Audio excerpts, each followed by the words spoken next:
Oke, halo. Jumpa lagi bersama kami pada tutorial Radio Indonesia dan bersama saya Yengki Bravo itu Romeo Sierra Echo. Kali ini saya akan memperkenalkan sebuah aplikasi yang nantinya digunakan sebagai pelengkap ya bagi mereka yang senang ya eksperimen, apalagi untuk gateway 2 meter band. Aplikasi ini saya beri nama PTT Controller. Kenapa? Karena memang kerjanya sebagai PTT gitu, pada aplikasi dan pada radio. Dan disclaimer dulu bahwa tutorial ini, bahkan aplikasi ini merupakan bagian dari pembelajaran saja, dan kemudian nanti digunakan oleh Anda sebagai user adalah merupakan tanggung jawab Anda gitu. Jika nanti ada efek atau apalagi pada penggunaan di lapangan nanti. Baik, saya perkenalkan dulu bagian-bagian dari aplikasi ini yang fungsionalitasnya itu kan diperuntukkan untuk menggerakkan PTT yang ada di aplikasi ataupun yang ada di radio gitu ya. Baik, dari depan ini kalau di dashboard ini dia hanya meringkas aja ya, meringkas fungsi-fungsi apakah aktif atau tidak gitu. Dan secara detail saya perkenalkan bahwa pada aplikasi ini sengaja saya benamkan beberapa fitur. Pertama, fitur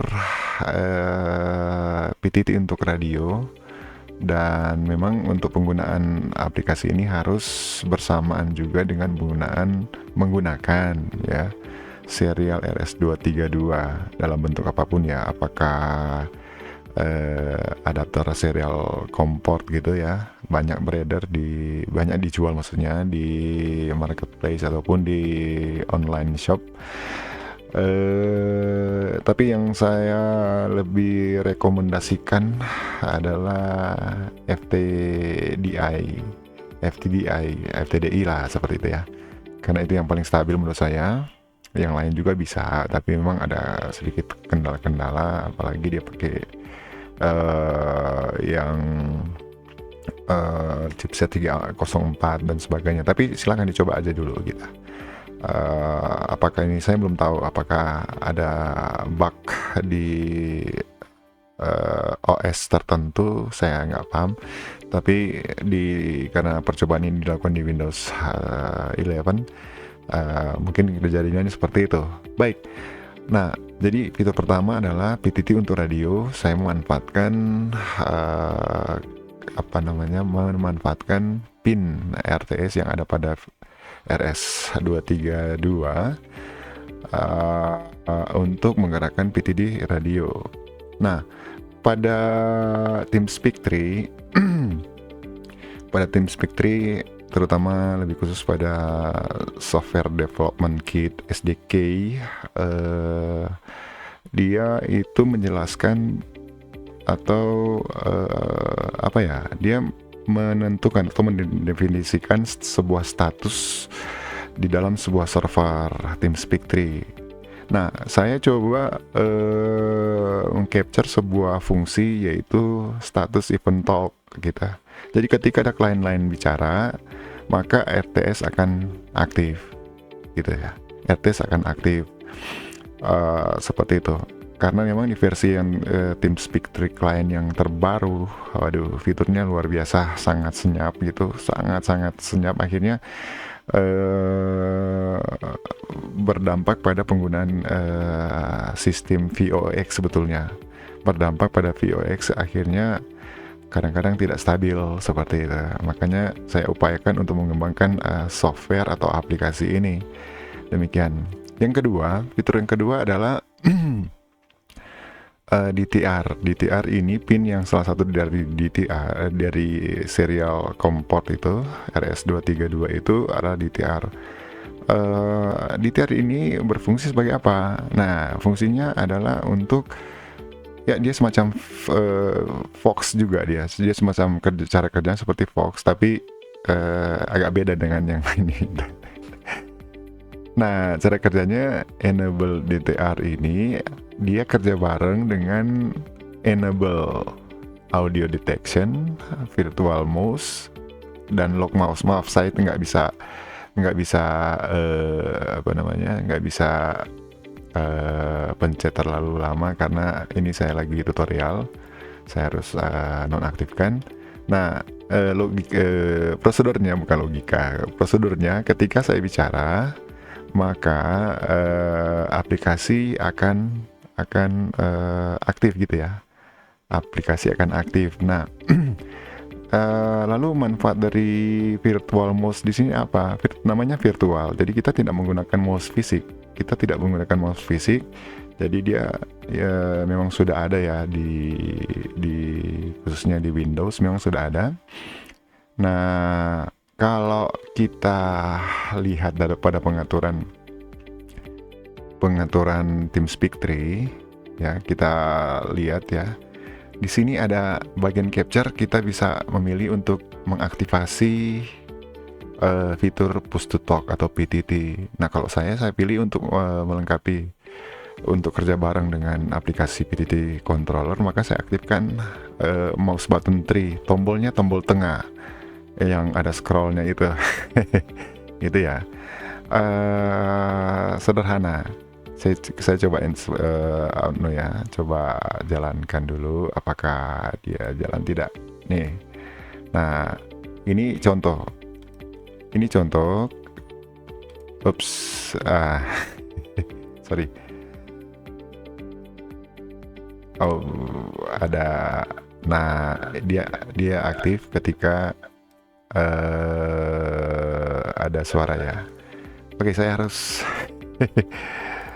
harus aktifkan ini, nonaktifkan karena ini akan mengganggu. Ya, baik.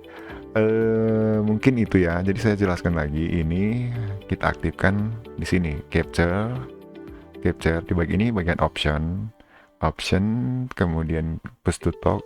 Kita pilih mouse button, ya, mouse button 3 gitu. Oke, itu saja. Selanjutnya kembali ke aplikasi, ke aplikasi. Nah, jadi cara kerja DTR seperti itu. Pertanyaan, apakah DTR ini akan dihubungkan ke radio? Tidak perlu. Dia hanya sebagai hanya saya namanya juga virtual ya. Seolah-olah itu dia masuk ke dari radio, masuknya gimana caranya enggak. Karena ini cara kerjanya nggak seperti dengan radio yang memiliki ya, yang punya fitur COS seperti Motorola dan Alinco gitu.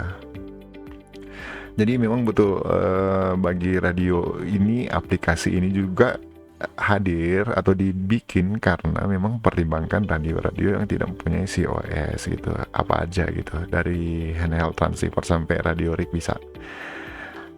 Seperti itu. Nah, jadi mungkin itu. Lalu ada pertanyaan lah, kan pakai Fox itu kan kurang stabil. Betul, memang kurang stabil apabila kita tidak lengkapi dengan sistem kontrol untuk kita lakukan adjustment atau penyesuaian ya. Nah, pada percobaan yang kami lakukan dikaitkan dengan sistem adjustment yang ada di sini, saya perkenalkan di sini ada noise gate threshold, jadi ambang batas di mana sih dia supaya dia aktif ya gitu. Rentang yang kami pilih itu dari minus 60 dB sampai 20 dB. Yang saya pelajari itu noise floor komputer ya, noise floor sebuah sound card itu paling rendah itu 90 ya, itu frekuensinya sangat rendah sekali, sangat rendah sekali dan tidak terdeteksi oleh telinga manusia. Nah, tapi untuk aplikasi ini pada percobaan dia nyampe aja di 35 udah cukup gitu. Kalau tidak puas lagi kita bisa menambahkan gain gitu, dan dia semakin kuat gitu gain ya. Kalau tidak mampu dengan noise gate, kita kita apalagi kita pakai lagi fitur gain. Selanjutnya, kalau belum, kita tambah lagi dengan sensitivity. Sayang sekali ini kalau sensitivity semakin ke kanan, bukan semakin ke kanan ya, semakin ke kiri. Jadi ya fiturnya seperti itu. Semakin kanan, semakin tingkat sensitivitasnya semakin rendah. Kalau semakin ke kiri, semakin semakin peka lah, seperti itu. Kalau tidak cukup lagi, kita tambahkan delay. Kita tambahkan delay supaya lebih stabil. Tapi ini pada pengalaman saya tidak pernah mengaktifkan delay. Dia posisinya seperti itu. Ya mungkin itu yang perlu saya jelaskan terkait dengan penggunaan. Jadi nantinya menggunakan aplikasi ini kita sudah menyiapkan dulu serial komport atau RS232 dalam bentuk apapun ya. Jadi kita bisa pilih, caranya kita bisa pilih. Karena di sini saya punya dua, saya pilih yang ini. Karena ini yang terhubung ke interface saya. Nah, pada bagian akhir saya harus sampaikan bahwa aplikasi ini sebenarnya freeware, kategorinya gratis lah ya bahasa kita. Tetapi pada penggunaannya nanti saya tetap meminta Anda untuk untuk mengaktifasi ya, harus diaktifasi gitu. Caranya untuk meminta aktivasi Anda bisa email ke saya mencantumkan alamat email di sini pada aplikasi ini. Silakan Anda hubungi saya melalui alamat email saya dengan subjek aktivasi software gitu aja. Saya sudah tahu gitu. Dalam pesan Anda silakan cantumkan nama, dan ya setiap komputer itu memiliki yang namanya hardware ID, HID namanya ya. Makanya sebuah komputer tidak bisa aktivasinya hanya akan berlaku pada komputer tersebut, tidak bisa dipindahkan gitu. Jangan khawatir, ini gratis untuk Anda gunakan. Saya tidak meminta bayaran apapun. Ini video sebagai barang bukti, dan syaratnya Anda harus menghubungi saya, mungkin seperti itu ya. Oke, hanya itu saja. Jadi salah satu fitur di sini, salah satu fitur yang saya benamkan di sini adalah aplikasi ini terhubung ke aplikasi TeamSpeak Client melalui sebuah plugin sebetulnya. Cara kerjanya mirip memang dengan TS Gateway Commander, tetapi karena TS Gateway Commander terlalu banyak kekurangan untuk digunakan saat ini, terlalu banyak bug, dan sayang sekali pengembangnya tidak mengembangkan lagi karena versi-versi yang terakhir saja semakin tidak stabil. Oleh karena itu dari Indonesia kami berupaya untuk menciptakan atau mengembangkan aplikasi ini ke versi Indonesianya gitu ya, ke versi Indonesia. Oke, mungkin itu saya perkenalan dari aplikasi ini untuk Anda gunakan, dan jika Anda mau silakan saja hubungi alamat email saya ataupun melalui channel YouTube. Anda bisa komen di situ, silakan, tidak masalah. Dan mungkin itu saja yang perlu saya sampaikan di sini. Yang Bravo Romeo Sierra Echo Altman Frankie ucapkan terima kasih, sampai jumpa, saya Fontri.